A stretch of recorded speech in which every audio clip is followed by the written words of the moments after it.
ನಾಗ ಕಳಿಸಿರುವಂಥ ಸೆಕೆಂಡ್ ಸಿಡಿಯ ಬಗ್ಗೆ ನಾವು ಮಾತಾಡ್ತಾ ಇದ್ವಿ. ಇವತ್ತು ಬೆಳಗ್ಗೆ ನಮ್ಮ ಕ್ರೈಮ್ ರಿಪೋರ್ಟರ್ಸ್ ಬಂದು ಹೇಳಿದಂಥ ಒಂದು ವಿಷಯ ಕೇಳಿದಾಗ ನನಗೆ ಆಶ್ಚರ್ಯ ಆಯಿತು. ಈ ರೀತಿ ಕೂಡ ತಲೆ ಓಡಿಸಬಹುದಾ ಅನ್ನುವಂಥದ್ದು.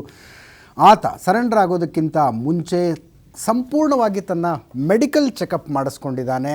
ಬಿ ಪಿ ಶುಗರಿಂದ ಹಿಡಿದು ಮೈಮೇಲೆ ಯಾವುದೇ ರೀತಿಯಾದಂಥ ಗಾಯ ಇಲ್ಲ ಅನ್ನೋದರ ತನಕ ವೈದ್ಯರಿಂದ ಪ್ರಮಾಣಪತ್ರ. ಆ ವೈದ್ಯರ ಪ್ರಮಾಣಪತ್ರವನ್ನು ವಕೀಲರಿಗೆ, ಮಾಧ್ಯಮಗಳಿಗೆ, ನ್ಯಾಯಾಲಯಕ್ಕೆ ಕೊಟ್ಟು ಆನಂತರ ಹೋಗಿ ಸರೆಂಡರ್ ಆಗ್ತಾನಂತೆ. ಸರೆಂಡರ್ ಆದ ನಂತರ ಆತನ ಮೈಮೇಲೆ ಒಂದೇ ಒಂದು ಸಣ್ಣ ಗಾಯ ಆದರೂ ಕೂಡ ಅದಕ್ಕೆ ಪೊಲೀಸರು ಆನ್ಸರೇಬಲ್ ಅನ್ನುವಂಥದ್ದು. ಸರಿ, ಯಾವತ್ತಾರು ಎಲ್ಲರೂ ಕೇಳಿದ್ರ ತಾವು ದಶಕಗಳ ಕಾಲದ ಪೊಲೀಸಿಂಗ್ ಎಕ್ಸ್ಪೀರಿಯನ್ಸ್ ಥರ ಬಿ ಪಿ ಶುಗರು ಇದೆಲ್ಲ ಚೆಕ್ ಮಾಡಿಸ್ಕೊಂಡು ಆಮೇಲೆ ನಾನು ಈ ದೇಶದ ಅತಿ ದೊಡ್ಡ ರೌಡಿ ಅಂತ ಹೇಳ್ಕೊಂಡವರೆಲ್ಲ ನಮ್ಮ ಮುಂದೆ ಬಂದಾಗ ಯಾವುದೂ ಕಂಟ್ರೋಲ್ ಮಾಡೋಕ್ಕಾಗದೆ ಹುಚ್ಚೋಯ್ಕೊಂಡಿರೋದು ನಾವು ನೋಡಿದ್ದೀವಿ. ಸುಮ್ಮನೆ ಇದು ಹುಂಬತನದ ಪರಮಾವಧಿ ಅಂತ ನಾನು ಹೇಳಿದ್ನಲ್ಲ, ದೊಡ್ಡ ಹುಂಬತನ ಇದು. ಆಮೇಲೆ ಈತ ನನ್ನ ವೈದ್ಯಕೀಯ ಸರ್ಟಿಫಿಕೇಟ್ ಕೊಟ್ಟಿರ್ತಾನೆ, ನನಗೆ ಬಿ ಪಿ ಇಲ್ಲ, ಶುಗರ್ ಇಲ್ಲ, ನನ್ನ ಹಾರ್ಟ್ ಬಿಟ್ ಇಷ್ಟಿದೆ, ಇದಿದೆ ಅಂತ. ಸಂಪೂರ್ಣವಾಗಿ ಸರಿಯಾದ ಒಬ್ಬ ಪೊಲೀಸ್ ಅಧಿಕಾರಿ ಮುಂದೆ ನಿಂತ್ಕೊಂಡಾಗ ಎಲ್ಲವೂ ಶುರು ಆಗಿರುತ್ತೆ. ಎಲ್ಲೋ ನನಗೆ ಅನ್ನಿಸ್ತಾ ಇದೆ, ಈ ಪೊಲೀಸ್ನವ್ರು ಭಾಳ ಆರಾಮವಾಗಿ ಬರ್ತಾನೆ. ಸರೆಂಡ್ರ್ ಪ್ರಶ್ನೆಗೆ ಪೊಲೀಸರು ಹೋಗಲೇಬಾರ್ದು. ಸರೆಂಡ್ರ್ ಆದರೆ ಪೊಲೀಸರು ಸರೆಂಡರ್ ಆದಾಗೆ.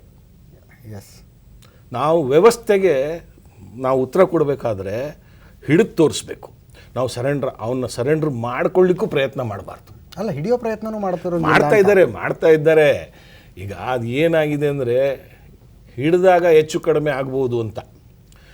ಹಿಡಿದಾಗ ಹೆಚ್ಚು ಕಡಿಮೆ ಅಂದರೆ ಏನು? ಹಿಡಿದಾಗ ಅವ್ರ ಮೇಲೆ ಬಿದ್ದಾಗ ಆತ್ಮರಕ್ಷಣೆಗೆ ಪೊಲೀಸರು ಏನಾದರೂ ಬಲಪ್ರಯೋಗ ಮಾಡ್ಬೋದು. ಹೌದು.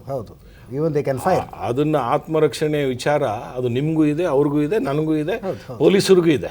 ಅದೇನು ವಿಶೇಷವಾದ ಕಾನೂನೇನಲ್ಲ. ಇವರು ಯಾಕೆಂದರೆ ಇವನ ಹುಂಬತನ, ಇವನ ಜೊತೆಯಲ್ಲಿ ಇರ್ತಕ್ಕಂಥ ಜನ, ಇವನ ನಡವಳಿಕೆ, ಇಲ್ಲಿವರೆಗಿನ ನಡವಳಿಕೆ, ಇವನ ಇತಿಹಾಸಗಳನ್ನು ಗಮನಿಸಿದಾಗ ಇಷ್ಟು ಮಾಡಿರೋ ವ್ಯಕ್ತಿ ಪೊಲೀಸರ ಮೇಲೆ ಬೀಳದೇ ಇರ್ತಾನೆ ಅನ್ನೋದಕ್ಕೆ ನಂಬಿಕೆನೇ ಇಲ್ಲ ಯಾರಿಗೂ. ಹಂಗೆ ಬಿದ್ದಾಗ ಆ ಪೊಲೀಸರೇನು ಕೈ ಕಟ್ಕೊಂಡು ಕೂತ್ಕೊಳ್ಳಲ್ಲ. ಹೋಗಿರೋ ಪೊಲೀಸರು ಕೈ ಕಟ್ಕೊಂಡೇನು ಕೂತಿರಲ್ಲ.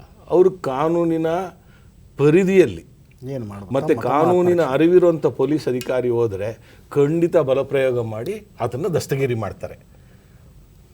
ಈತನಿಗೆ ಒಂದು ಕಲ್ಪನೆ ಇರ್ಬೋದು, ಇಲ್ಲ ಆತ ಹೇಳಿದಾಗೆಲ್ಲ ನಾನು ನೋಡ್ತಾ ಇದ್ದೆ ಟಿ ವಿಲಿ, ಒಂದು ಗನ್ ಹಾಕಿ ಶೂಟ್ ಮಾಡಿಬಿಡ್ತಾರೆ, ನನ್ನ ಮುಂದೆನೇ ಮಾಡಿದ್ದಾರೆ ಅಂತ. ಒಂದು ಇನ್ಸಿಡೆಂಟ್ ಹೇಳಿ ನೋಡೋಣ. ಹಾಗಾದರೆ ಪೊಲೀಸರು ನನ್ನೇ ಕರ್ಕೊಂಡು ಹೋಗಿದ್ದಾರೆ, ಗನ್ ಹಾಕಿ ಶೂಟ್ ಮಾಡಿಬಿಡ್ತಾರೆ ಅಂತ. ಅದೆಲ್ಲ ಮಾಡಲಿಕ್ಕೆ ಸಾಧ್ಯವಾ?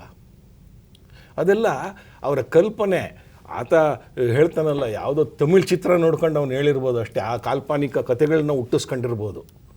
ಪೊಲೀಸ್ ಅಧಿಕಾರಿಗಳು ಆ ನ್ಯಾಯಾಲಯದಲ್ಲಿ ನಡೀತಕ್ಕಂಥವರು, ಅವರ ವಕೀಲರು, ನ್ಯಾಯಾಲಯ, ಕಾನೂನು ಮೂರನ್ನ ತಲೆಯಲ್ಲಿಟ್ಕೊಂಡೇ ಪೊಲೀಸರು ಅವರ ಕಾರ್ಯಕ್ರಮವನ್ನು ಅವರು ಕಾರ್ಯಗತ ಮಾಡೋದು. ಇಲ್ಲಿ ಎಲ್ಲಿ ಎಡುತ್ತಾ ಇದ್ದಾರೆ ಅಂದರೆ, ಸಂಪೂರ್ಣ ಅವನ ಸುತ್ತಮುತ್ತ ಇರ್ತಕ್ಕಂಥ ಎಲ್ಲ ಜನರ ಮೇಲೆ ಕಣ್ಗಾವಲು ಇಡಬೇಕಾಗಿತ್ತು. ಈ ಕಣ್ಗಾವಲು ತಪ್ಪಿಸ್ಕೊಂಡಿದ್ದಾರೆ. ಆಮೇಲೆ ಇವ್ರಿಗೇನೋ ಒಂದು ಅಪಾರವಾದ ನಂಬಿಕೆ. ಏನು ಅಪಾರವಾದ ನಂಬಿಕೆ ಅಂದರೆ, ಅಪಾರವಾದ ನಂಬಿಕೆ ಏನಂದ್ರೆ ಇಟ್ಟಿದ್ದಾರೆ ಮತ್ತು ಪತ್ರಕರ್ತರ ಮೇಲೆ ಅಲ್ಲ, ನಿಮ್ಗೆ ಹೇಳ್ತೀನಿ. ಅಪಾರವಾದ ನಂಬಿಕೆ ಏನು ಅಂದರೆ ಆತ ಎಲ್ಲೋ ಮೊಬೈಲು ಯಾವುದೋ ಸಿಮ್ ಕಾರ್ಡಲ್ಲಿ ಯೂಸ್ ಮಾಡಿಬಿಡ್ತಾನೆ, ಲೊಕೇಶನ್ ಪಿನ್ ಪಾಯಿಂಟಾಗಿ ನಾವು ರೈಡ್ ಮಾಡ್ಬೋದು ಅಂತ. ಅವನು ಹ್ಯಾಬಿಚುವಲ್ ಅಫೆಂಡರು ಮತ್ತು ಹಳೇ ಈ ಪಾತಕಲೋಕದಲ್ಲಿರ್ತಕ್ಕಂಥ ವ್ಯಕ್ತಿ. ಅವನೇನು ರೋಡಿಸಮಲ್ಲಿ ಬಂದಿದ್ದಲ್ಲ. ಆತನ ಮೇಲೆ ಮನೆಗಳತನಕ್ಕೂ ಕೇಸ್ ರಿಜಿಸ್ಟರ್ ಆಗಿದೆ, ದರೋಡೆಗೂ ಕೇಸ್ ರಿಜಿಸ್ಟರ್ ಆಗಿದೆ. ಬೇರೆ ಕೇಸುಗಳು ಆತ ಹೇಳ್ತಾ ಇರೋದು ನಿಜ. ಪೋಸ್ಟರ್ ಹಚ್ಚಿದ್ದಕ್ಕೆ, ಕ್ಯಾನ್ವಾಸ್ ಮಾಡಿದ್ದಕ್ಕೆ, ಇದಕ್ಕೆಲ್ಲ ಕೇಸ್ ಆಗಿರ್ಬೋದು. ಅದು ಪೀಪಲ್ಸ್ ರೆಪ್ರೆಸೆಂಟೇಟಿವ್ ಆ್ಯಕ್ಟಲ್ಲಿ ಬಂದಿದೆ. ಇವರು ಏನು ಮಾಡ್ತಾ ಇದ್ದಾರೆ ಅಂದರೆ, ಈ ಎಲ್ಲೋ ಫೋನ್ ಯೂಸ್ ಮಾಡ್ತಾರೆ, ಯಾರೋ ಫೋನ್ ಅದೆಲ್ಲ ನೋಡಿ. ನಾವೆಲ್ಲ ಮೊದಲು ಪೊಲೀಸಲ್ಲಿ ಪತ್ತೆ ಮಾಡ್ತಾ ಇದ್ದಿದ್ದು ಅಂದರೆ ಯಾವುದೋ ಒಬ್ಬ ಒಂದು ವ್ಯಕ್ತಿನ ನಮ್ಮ ಕಾನ್ಫಿಡೆನ್ಸಿಗೆ ತಗೊಳ್ತಾ ಇದ್ವಿ. ಅಂತ ತಗೊಳ್ಳೋ ಪ್ರಯತ್ನಗಳು ಇಲ್ಲಿ ಆಗ್ತಾ ಇಲ್ಲ. ಶ್ರೀರಾಮ್ ರೆಡ್ಡಿ ಅವರು, ತಮ್ಮ ಕ್ಲೈಂಟಿಗೆ ತುಂಬ ಭಯ ಇದೆಯಾ? ಪೊಲೀಸರ ಹತ್ರ ಹೋದ್ರು ಹೊಡಿತಾರೆ, ನಮ್ಮನ್ನು ಹೊಡಿತಾರೆ, ಎನ್ಕೌಂಟರ್ ಮಾಡ್ತಾರೆ ಅಂತಲ್ಲ, ದೈಹಿಕ ಹಿಂಸೆ ಇಲ್ಲ, ಅದ್ರ ಬಗ್ಗೆ ಇಲ್ಲ. ಮತ್ತೆ ಯಾಕೆ ಇಲ್ಲ ನಾನು ಹೇಳ್ತೀನಿ. ಈಗ ನೋಡಿ, ನಿಮ್ಮ ಒಂದು ನ್ಯೂಸಲ್ಲೇ ಬರ್ತಾ ಇದೆ, ಇವತ್ತು 9 ಕೇಸ್ ಹಾಕಿದ್ದಾರೆ, ಹೌದು, ಅದಕ್ಕೆ ಕಾಯ್ತಾ ಇದ್ದಾರೆ ಅಂತ. ನಮಗೆ ಗೊತ್ತಿತ್ತು ಇದು. 14.8 ಏನಿದೆಯೋ 8 ಕೋಟಿ ಏನಿದೆಯೋ ಇದಕ್ಕೆ ಕರೆಕ್ಟಾಗಿ ಫಿಕ್ಸ್ ಮಾಡಿಬಿಡ್ತಾರೆ. ಅದಕ್ಕೆ ಅಲ್ಲ ಕೋರ್ಟ್ ಇದೆ ಸರ್. ಅಲ್ಲಲ್ಲ ಬರ್ತದೆ, ಇನ್ನು ಬರ್ತಾ ಇರ್ತದೆ. ಅದು ಎಷ್ಟೆಷ್ಟು ಬರಲಿ ಅಂತಲೇ ಕಾಯ್ತಾ ಇದ್ದೀವಿ. ಅಲ್ಲ ಫಿಕ್ಸ್ ಮಾಡಲೇಬೇಕಲ್ಲ ಅಲ್ಲ ಸರ್. ಅದೇ ಫಿಕ್ಸ್ ಮಾಡೋದೇ ಅಲ್ಲ, ಈಗ ಪೊಲೀಸರು ಇರೋದೇ ಫಿಕ್ಸ್ ಅಲ್ಲ ಮಾಡಲ್ಲ. ನೀವು ಆತ ಒಂದು ಮಾತಂದ ಪೊಲೀಸರ ತಂದಿಟ್ಟಿದ್ದಾರೆ ಅಂತ. ಅಲ್ಲ ಹಂಗಲ್ಲ, ಅದು ಬರ್ತದೆ, ಅದು ಬರ್ತದೆ. ಇದು ಈಗ ಇಷ್ಟು ದಿವಸ ಇಲ್ದಿರೋದು ಇವತ್ತೇ ಯಾಕೆ 9 ಕೇಸ್ ಹಾಕಬೇಕು ಸರ್? ಕಂಪ್ಲೇಂಟ್ ಯಾವಾಗ ಬಂದಿರ್ತಾರ ಅವಾಗ ಕೇಸ್ ಬರ್ಲಿ ಪರವಾಗಿಲ್ಲ. ನೀವು ಇವತ್ತೇ ಯಾಕೆ ಕಂಪ್ಲೇಂಟ್ ನಾನು ಕೆಲವು ಹೇಳ್ತೀನಿ. ಅದು ಯಾರೋ ಒಬ್ಬರು ಆನಂದ್ ಅಂತ ಕೊಟ್ಟಿದ್ದಾರೆ, 5 ಕೋಟಿ ನಾನು ಕೊಟ್ಟಿದ್ದೆ ಅಂತ. ಈ 5 ಕೋಟಿ ನಾನು ಕೊಟ್ಟಿದ್ದೀನಿ ಹಳೆ ನೋಟು ಅಂದಾಗ ಈ ಆನಂದ್ ಮೇಲೆ ಏನು ಕೇಸ್ ಹಾಕಿದೆ? ಅರುಣ್ ಅಂತ, ಅವ್ರ ಮೇಲೆ ಏನು ಕ್ರಮ ತಗೊಂಡಿದ್ದಾರೆ?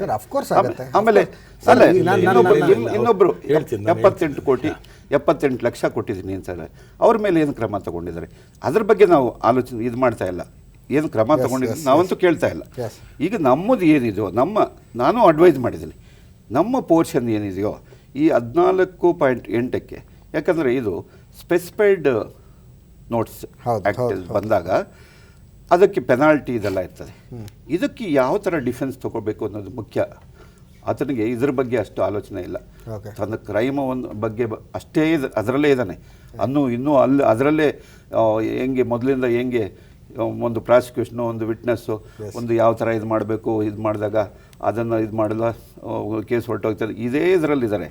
ಆದರೆ ಈ ಹೊಸ ಒಂದು ಕಾನೂನು ಬಂದಿದೆಯಲ್ಲ, ಈ ಚೌಕಟ್ಟಿನಲ್ಲಿ ಬಂದಾಗ ಅದನ್ನು ಫಿಕ್ಸ್ ಮಾಡಿದಾಗ 74 ಕೋಟಿ ಕೊಡಬೇಕು. ಸರ್ ತಾವು ಅವ್ರ ವಕೀಲರು, ತಮ್ಮ ಜವಾಬ್ದಾರಿ ಆಗಿತ್ತು. ಹೊಸ ಕಾನೂನು ಇಂಥದ್ದು ಬಂದಿದೆ ಮತ್ತು ಕಾನೂನಿನ ತಿಳುವಳಿಕೆ ಕೊಡಬೇಕಾದಂಥ ತಮ್ಮ ಜವಾಬ್ದಾರಿ ಆಗಿತ್ತು.